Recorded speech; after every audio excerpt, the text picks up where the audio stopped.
यहाँ शंख क्षेत्र कहुए पूर्व यार यही क्षेत्रर स्वरूपटा शंखकृति हो शंखकृति कहुई किंतु वर्तमान पुरी क्षेत्रर पुरी तीर्थर पुरी धामर आकार वृद्धि पाई।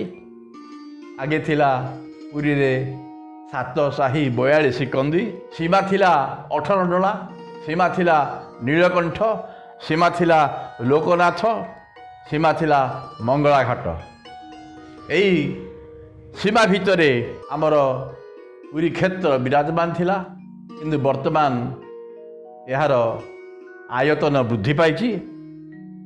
एथे विभिन्न नूतन नगर अनेक गुड़िए गलिकंदी एवं कॉलोनी या भितर सम्मिलित होईची। उदाहरण स्वरूप त्रिदेव नगर, नीलचक्र नगर, सर्वोदय नगर।